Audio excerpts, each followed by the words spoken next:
If I told you the US government secretly sold weapons to its sworn enemy Iran, used that money to fund an illegal war in Nicaragua, and the president claimed he had no idea? That's exactly what happened in 1986. Not a conspiracy theory, not a movie plot. Real life. The craziest part: most Americans don't know how close this scandal came to bringing down the entire Reagan administration. Today, we're going to show you evidence that's been hiding in plain sight for decades. It started with a routine audit at Credit Suisse in Geneva, November 1986. A bank employee notices something odd: massive wire transfers moving through accounts that shouldn't exist. These weren't normal transactions. We're talking millions of dollars bouncing between numbered accounts with names like Lake Resources, Hyde Park Square Corporation, and Udall Research. The numbers were staggering. On May 15, 1986, $15 million appeared in account 618862 registered to Lake Resources. 2 days later, $6.5 million of that vanished to a series of accounts in Panama and the Cayman Islands. The pattern kept repeating: money flowing in from Israeli banks, then immediately splitting into dozens of smaller transfers across Europe and Central America. But here's where it gets weird. Lake Resources wasn't a real company. The address led to an empty office in Geneva. The sole signatory, a man named Albert Hakim, who claimed to run an electronics business. Except Hakim wasn't selling electronics. He was moving missiles. Iranian missiles. When Swiss investigators started pulling the threads, the whole thing unraveled. Account 618862 was just one piece of an elaborate financial maze. Money from Iranian weapons purchases would land in Israeli defense contractor accounts, bounce to Switzerland, split into untraceable chunks, then somehow end up funding arms shipments to Nicaraguan rebels. Take February 27, 1986. Israeli arms dealer Yaakov Nimrodi deposits $10 million into account 510208 at Credit Suisse. Within hours, that money splits into 23 separate transfers. One goes to a Panamanian shell company called STTGI. Another vanishes into a Bermuda account registered to Queen's Day Enterprises. A third ends up with a Costa Rican fruit company that doesn't export any fruit.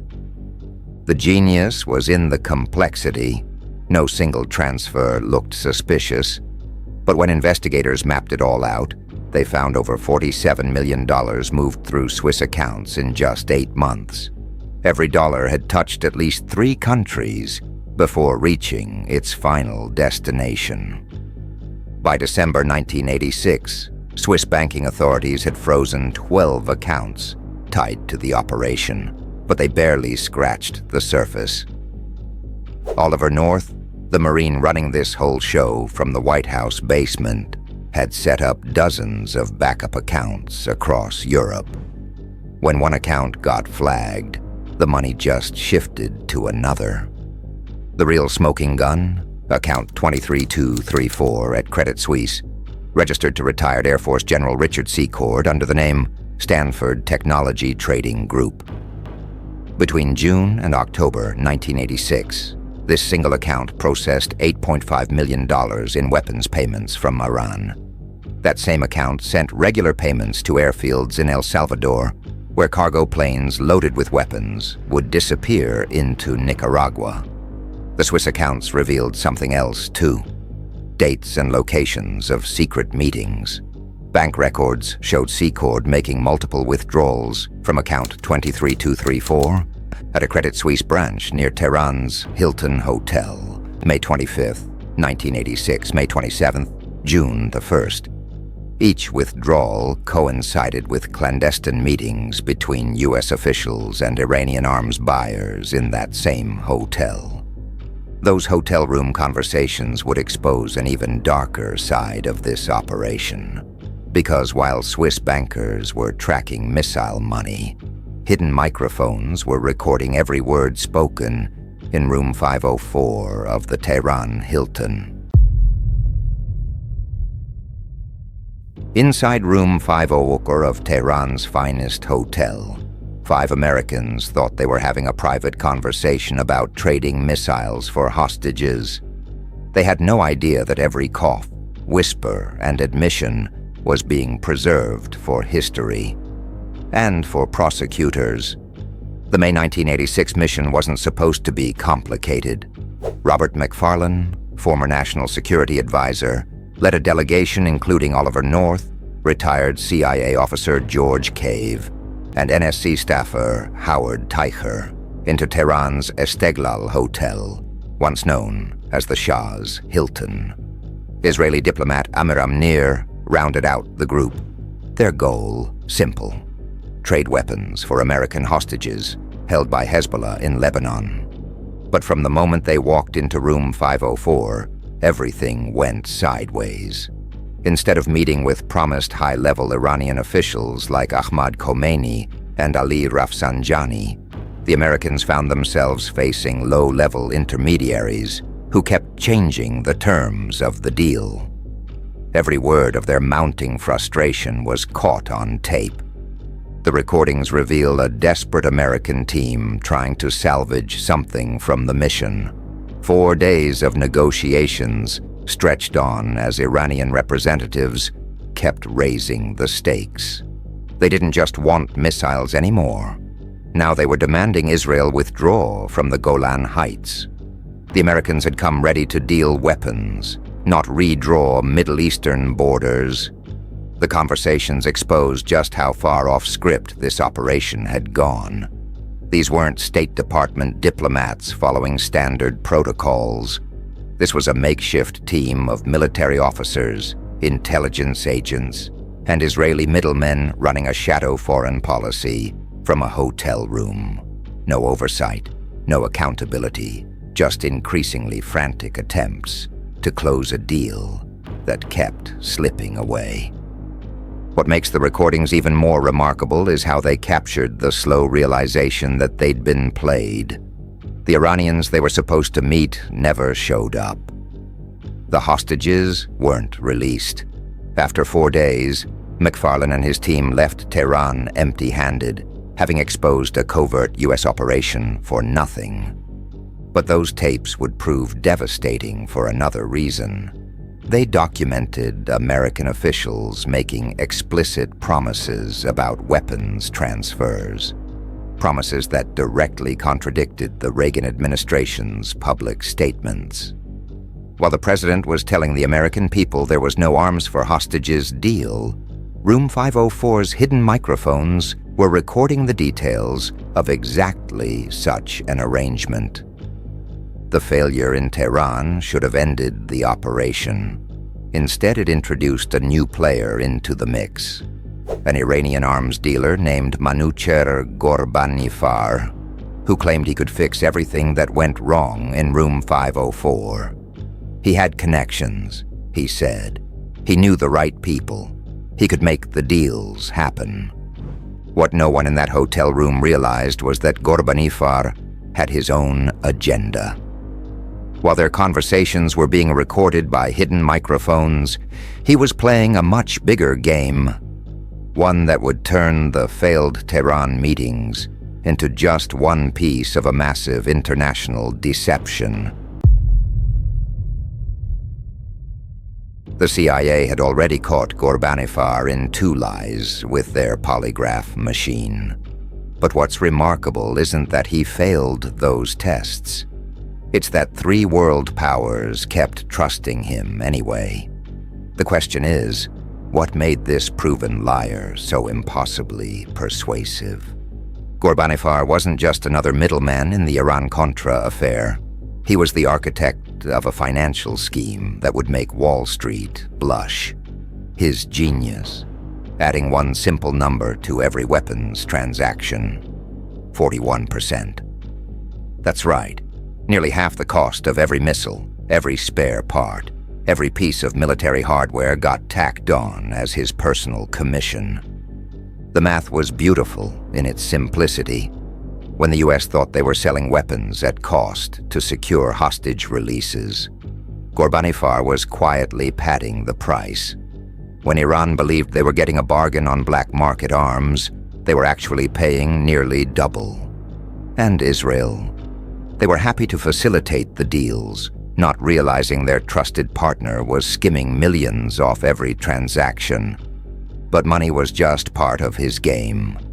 Ghorbanifar played each side against the middle with masterful precision.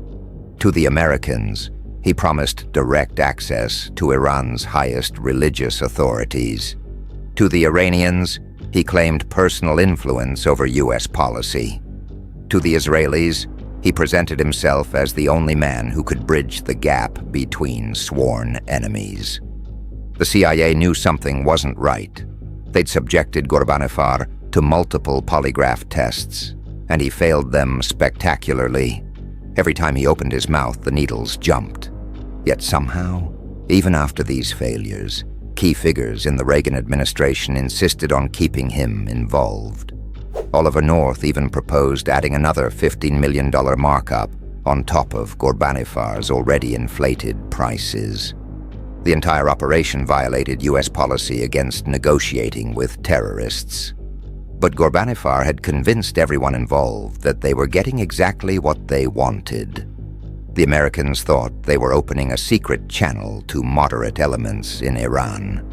The Iranians believed they were exploiting US weakness to acquire needed weapons. And the Israelis saw an opportunity to maintain influence in Tehran. The truth? Ghorbanifar was selling lies to all three. Those moderate Iranian contacts he promised, they didn't exist. The American influence he claimed to wield, pure fiction. The special relationship with Israeli intelligence, just another performance in his elaborate show. What makes this even more incredible is how long he kept the charade going. Even after the failed Tehran hotel meetings, even after the CIA branded him completely unreliable, even after multiple deals collapsed, Ghorbanifar maintained his position at the center of the operation. He understood something fundamental about human nature. People will believe almost anything if it promises to give them exactly what they want. The whole scheme would eventually unravel, but not before Ghorbanifar had moved millions through his network of accounts and connections. His 41% commission might seem outrageous, but it was just the visible part of a much larger deception. He wasn't just profiting from weapons sales. He was selling the illusion of control to three governments who should have known better. And that's what makes Oliver North's next move so interesting. Because while Ghorbanifar was busy playing his triple game with international arms deals, North was about to take the operation in an even more dangerous direction, one that would lead straight into the White House itself. Behind the public face of the Reagan administration, one Marine colonel had built a secret empire, complete with private email servers, Swiss bank accounts, and a shredding operation that would make Enron executives jealous. But on November 21, 1986, Oliver North's carefully constructed world started coming apart at the seams. North wasn't supposed to be running covert operations from the basement of the White House. As a military aide to the National Security Council, his job was advising on policy, not executing it. But somewhere along the line, this decorated Vietnam veteran had transformed his tiny NSC office into mission control for an operation that bypassed every normal chain of command. His secret weapon, a cutting-edge computer system called PROF, Professional Office System. While most government offices were still pushing paper, North was running a shadow foreign policy through secure electronic messages. This wasn't just any email system. It was a hidden communications network that let North coordinate arms deals, money transfers, and covert operations with almost no oversight. The scope of North's independent authority was staggering. He didn't just facilitate weapons sales. He set prices, chose intermediaries, and directed millions of dollars through a maze of foreign bank accounts. When questioned later about these money transfers, North offered an almost surreal defense. He thought the money he was diverting to the Contras belonged to Iran, as if that somehow made it legal. But North's real talent wasn't moving weapons or money. It was covering his tracks. He built layers of deniability into every operation, using private companies and foreign cutouts to mask the government's involvement. Each transaction was structured to be just complicated enough that no single person could see the whole picture, except North himself.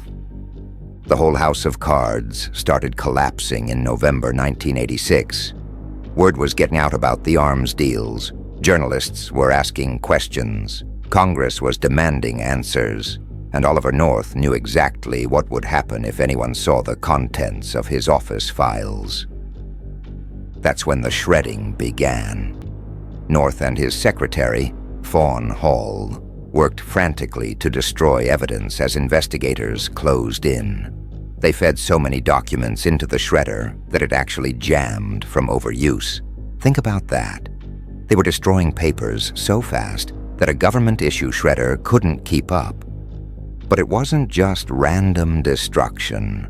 North was methodical, altering key NSC documents before they were destroyed.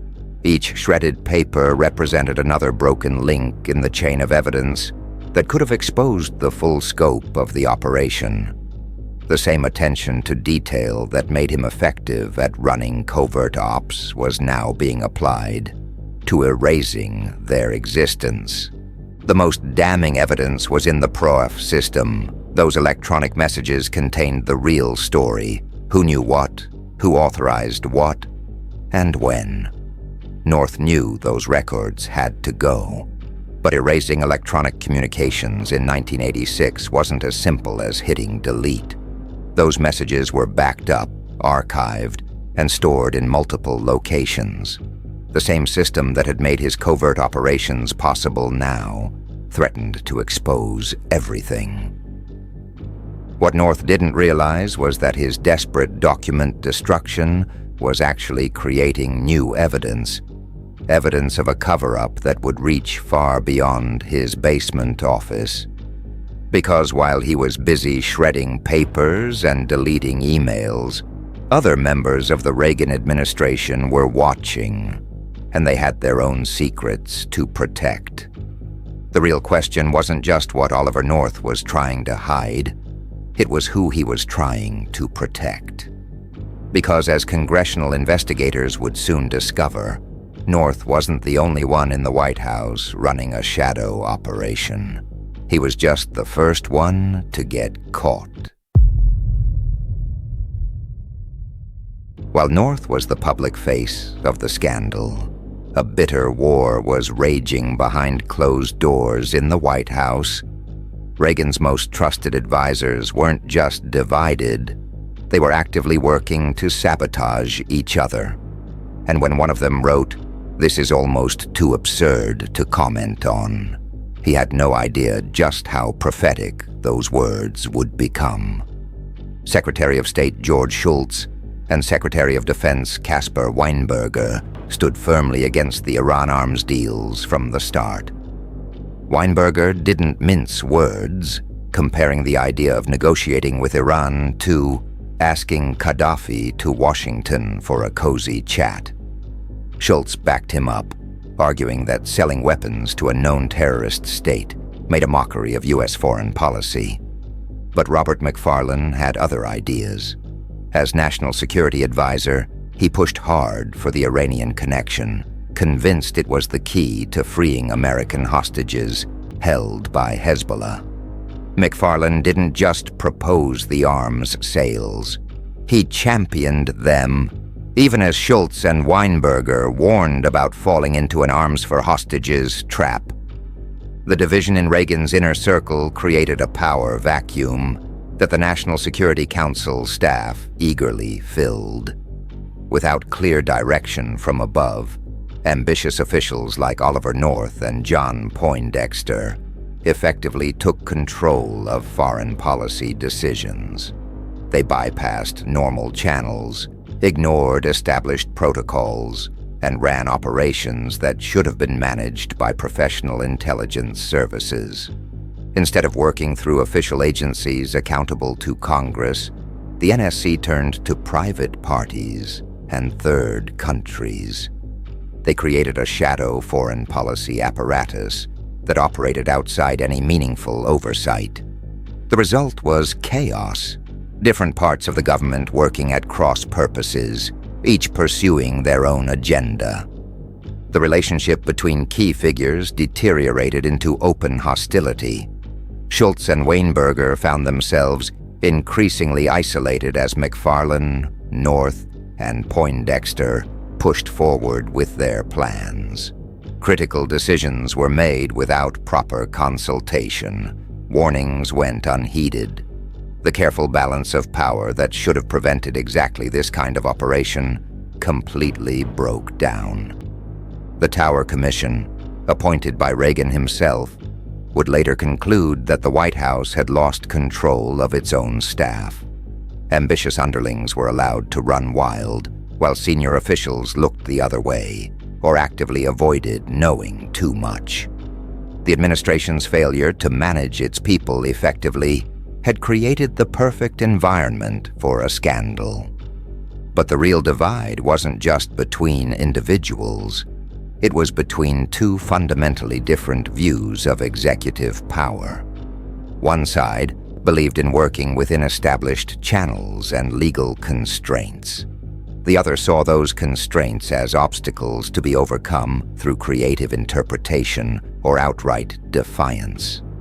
The conflict would eventually spill into public view through congressional hearings, criminal investigations, and a series of high-profile trials. Some of Reagan's men would face jail time. Others would escape prosecution through carefully worded testimony and strategic memory lapses. A few would even receive presidential pardons before they could face justice. The battle lines drawn in those White House meetings would have consequences far beyond the immediate scandal. They revealed deep fractures in the American system of government, fractures that would soon be exposed for all to see in televised hearings that captured the nation's attention. Because while Reagan's men fought among themselves, Congress was preparing to launch an investigation that would shake the presidency to its core. The summer of 1987 started with business as usual in Washington. But by August, Americans would witness something unprecedented. Senior White House officials caught in a web of their own deceptions, as Congress methodically dismantled their carefully constructed cover story, piece by piece. From May through August, the nation watched transfixed as the Iran-Contra hearings dominated television screens. For 41 days, members of Congress grilled witnesses about secret arms deals, missing money, and elaborate cover-ups. What emerged was a pattern of deception that went far beyond Oliver North's shredding operation. The Joint House-Senate investigation pulled no punches. Witness after witness revealed how the administration had systematically misled Congress about weapons sales to Iran and support for the Nicaraguan Contras. The testimony exposed an operation that wasn't just pushing legal boundaries, it was completely ignoring them. North's testimony proved particularly explosive. Under oath, he claimed President Reagan knew about the diversion of funds to the Contras, a statement that sent shockwaves through Washington. But other witnesses quickly contested his version of events, creating a tangled web of contradictory testimony that investigators had to unravel. The investigation uncovered something even more troubling, a deliberate effort to hide evidence from Congress. North himself had prepared a misleading chronology of events that painted a false picture of the arms deals. Other officials had withheld crucial documents that would have exposed the true scope of the operation. As summer wore on, the evidence mounted. Defense Secretary Caspar Weinberger and several CIA officials found themselves facing serious questions about their roles in concealing information. The committees discovered that significant documents had been deliberately withheld, leading to multiple indictments for officials involved in the cover-up. The Tower Commission, appointed by Reagan himself, reached a damning conclusion. The president had failed to properly manage his staff, allowing them to run wild with illegal operations. The administration's own investigation confirmed what the congressional hearings were revealing: a pattern of secrecy, deception, and complete disregard for the law. When the Joint Congressional Committees published their final report in November 1987, the conclusions were devastating. The investigation had exposed not just individual wrongdoing, but a systematic effort to circumvent congressional oversight and conduct foreign policy in the shadows. The administration's actions showed secrecy, deception, and disdain for the law at every turn. But even as Congress wrapped up its investigation, new questions were emerging. The hearings had exposed enough evidence of criminal behavior to justify appointing an independent counsel. Because while congressional investigators had uncovered the broad outline of the scandal, they hadn't yet found its deepest secrets. Secrets that would soon threaten the highest levels of government. The appointment of Special Prosecutor Lawrence Walsh seemed like a routine step to wrap up loose ends from the congressional investigation. No one suspected he would uncover a conspiracy that went straight to the Oval Office, one that would force President Bush to make a desperate final move to protect himself. Walsh's investigation revealed something far more sinister than just a rogue operation run from the White House basement. As he dug deeper, he found a pattern of deception that implicated the highest levels of government. Senior Reagan administration officials hadn't just misled Congress. They'd actively worked to hide evidence of criminal behavior. The case against Defense Secretary Caspar Weinberger proved particularly explosive. In June 1992, Walsh's team indicted him on 2 counts of perjury and 1 count of obstruction of justice. The evidence suggested Weinberger had deliberately withheld personal notes that documented high-level discussions about the arms deals. These weren't just any meeting notes. They were proof that multiple officials, including then Vice President Bush, knew far more about the operation than they'd admitted under oath. Weinberger's trial was set to begin in January 1993. The timing couldn't have been worse for President Bush. The evidence expected to surface during the trial threatened to expose his own role in the scandal. As Reagan's vice president, Bush had been briefed on the arms deals and understood their scope in ways that even Reagan himself may not have grasped. That's when Bush made an unprecedented move. On December 24, 1992, just weeks before leaving office, he issued pardons to 5 key administration officials, including Weinberger, Robert McFarlane, and Elliott Abrams. The Christmas Eve timing wasn't coincidental. Bush chose a moment when Washington was virtually empty, minimizing immediate media coverage and political fallout. Special Prosecutor Walsh immediately recognized the pardons for what they were: the final piece of a cover-up that had stretched on for over 6 years. The timing was particularly suspicious. By pardoning Weinberger before his trial, Bush ensured that evidence implicating higher officials would never see the light of day. But the pardons didn't just protect Weinberger and the others. they protected Bush himself. As Walsh later noted, the president had effectively short-circuited an investigation that was closing in on his own actions. The evidence suggested Bush had been far more involved in the arms deals than he'd ever admitted publicly. The scope of the cover-up became clear when investigators discovered just how many documents had been withheld from Congress. These weren't just random papers. They were crucial evidence that could have changed the entire trajectory of the congressional investigation. By keeping these documents hidden and then pardoning key officials before they could testify, Bush had succeeded in burying some of the scandal's darkest secrets. But while Bush's pardons may have protected him politically, they raised disturbing questions about presidential power and accountability. How could a president simply erase criminal charges against officials who might implicate him? The answer would have to wait, because another key player was about to take his secrets to the grave. CIA Director William Casey, whose role in the operation was about to expose an even deeper layer of government deception. Even as congressional investigators closed in, crucial documents were disappearing from the CIA's files. Some were shredded, others smuggled out in clothing, and the rest, well, they vanished along with William Casey's final testimony, lost forever when death claimed America's top spy master at the most convenient possible moment. William Casey wasn't just another player in the Iran-Contra affair.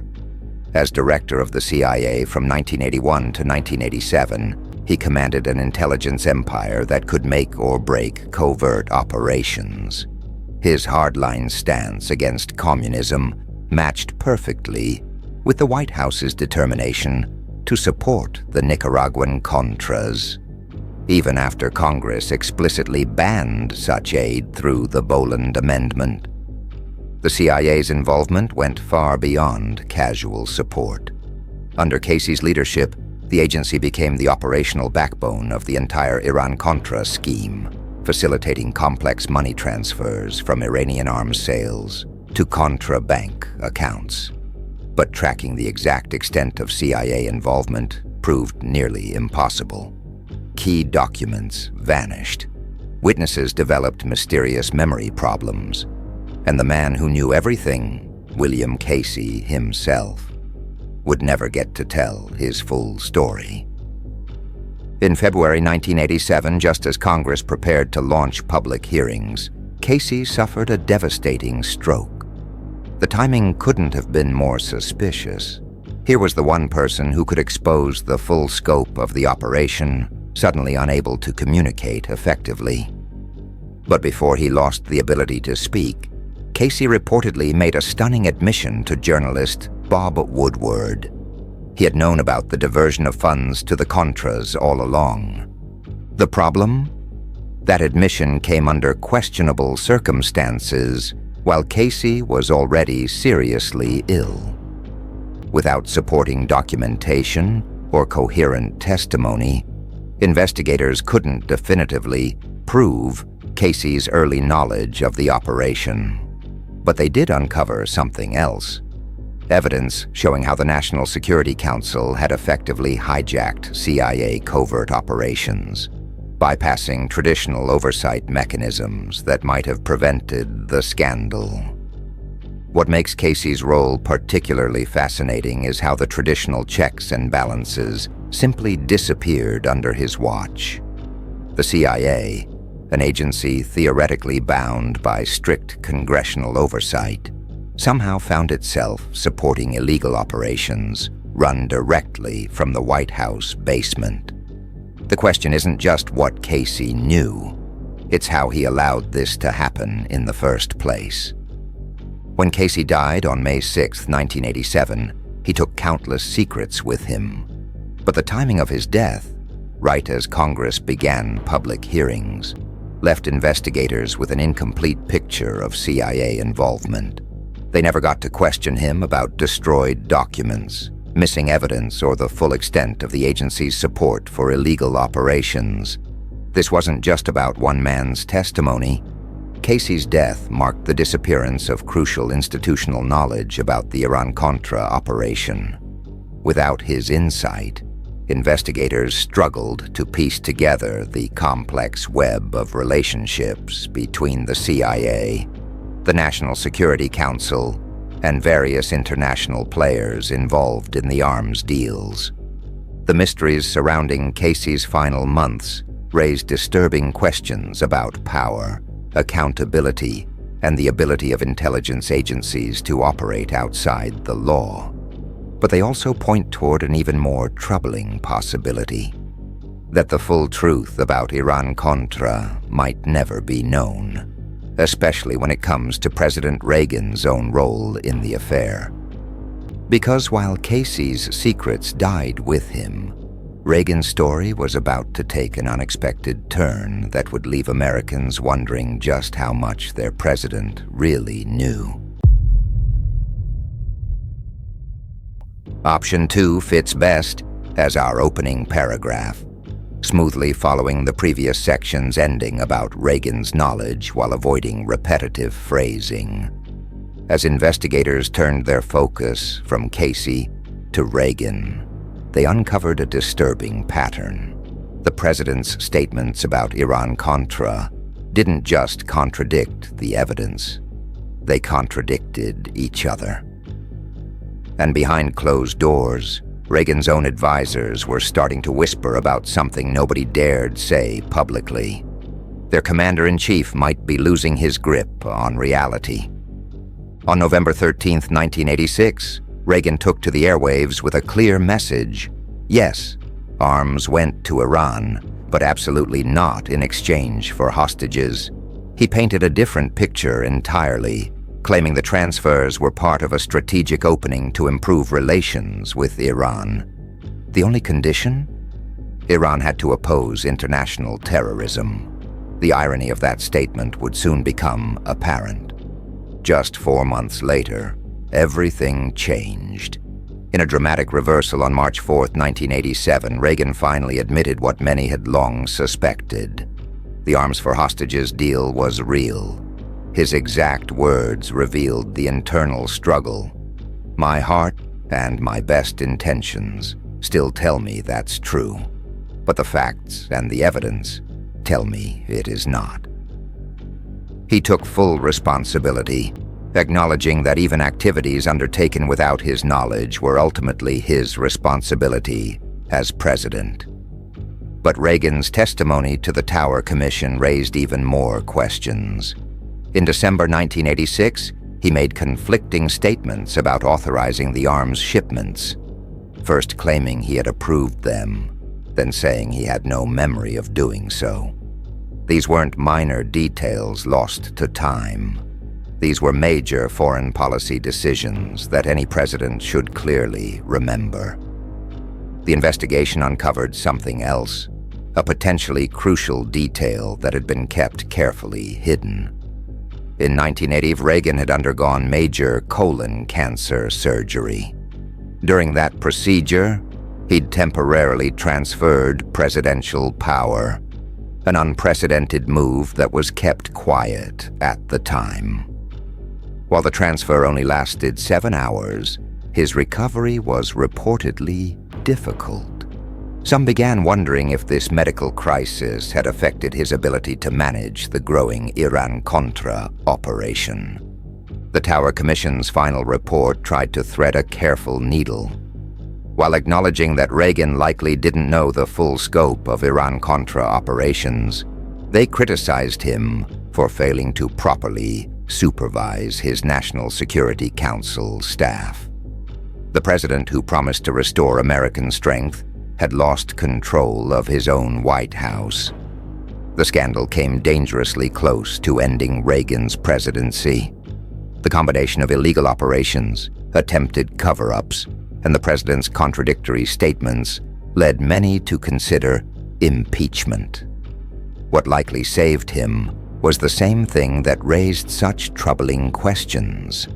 His apparent confusion and memory lapses made it difficult to prove he had knowingly participated in criminal acts. 5 years after leaving office, Reagan announced his diagnosis with Alzheimer's disease. This revelation cast his Iran-Contra performance in a new light. Were his shifting stories and memory gaps early signs of cognitive decline? Or had they been a convenient shield, protecting him from deeper scrutiny? These questions would never be fully answered. But while Reagan's personal role in Iran-Contra remained ambiguous, the scandal's impact on presidential power would be anything but.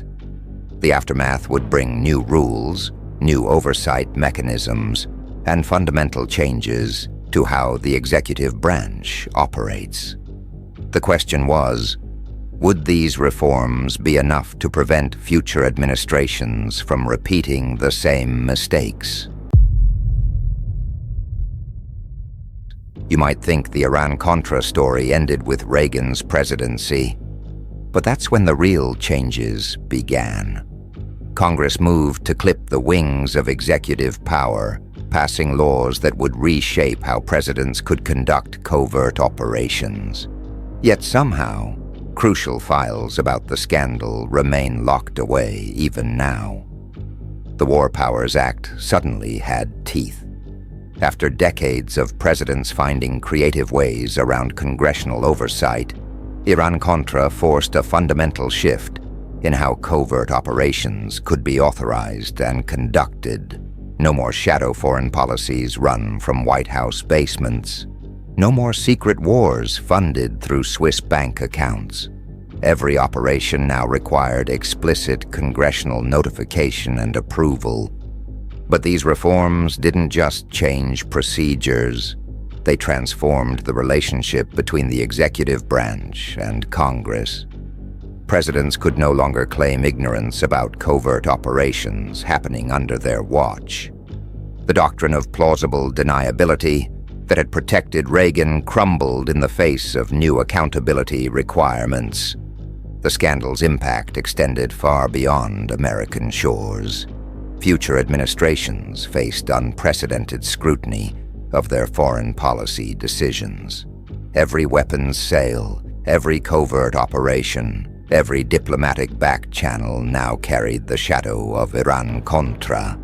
The affair became a cautionary tale about the dangers of conducting foreign policy in the shadows.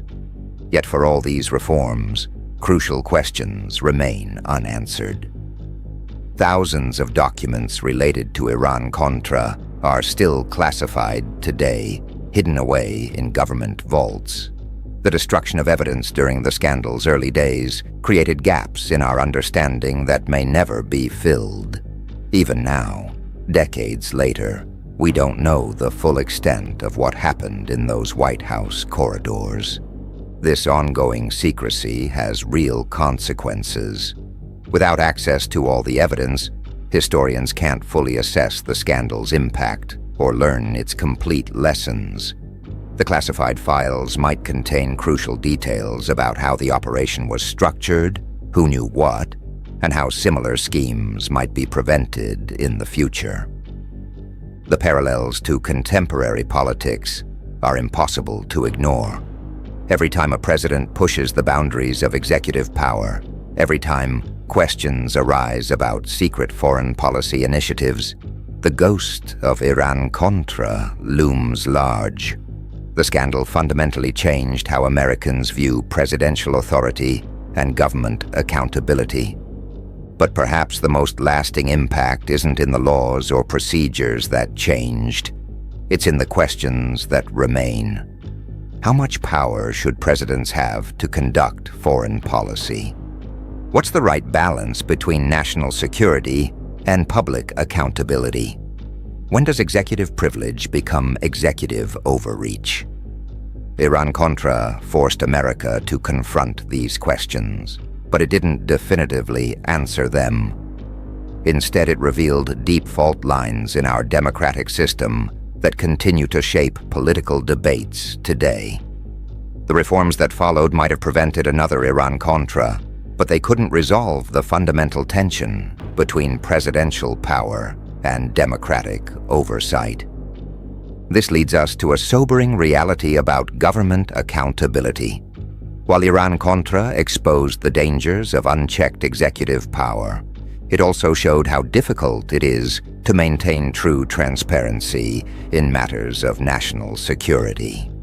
The same walls of secrecy that enabled the scandal still stand today, protecting both legitimate state secrets and potential abuses of power. As we look at the challenges facing modern democracy, the lessons of Iran-Contra seem more relevant than ever. The question isn't just what happened in the 1980s, it's what could happen again if we forget those lessons. Because while the specific circumstances of Iran-Contra may never be repeated, the temptation to abuse executive power remains as strong as ever. So what really changed after Iran-Contra? While new laws reshaped how presidents conduct foreign policy, the fundamental tension between executive power and democratic oversight remains unresolved. The scandal serves as a stark reminder of how quickly government accountability can erode when secrecy becomes the norm. Even today, classified files about Iran-Contra stay locked away, hiding pieces of a puzzle that could help us better protect our democracy. As we face modern challenges to presidential power and oversight, the scandal's lessons feel more urgent than ever. The real question isn't whether something like Iran-Contra could happen again. It's whether we've truly learned enough to stop it. Thank you for sticking to the very end. See you soon.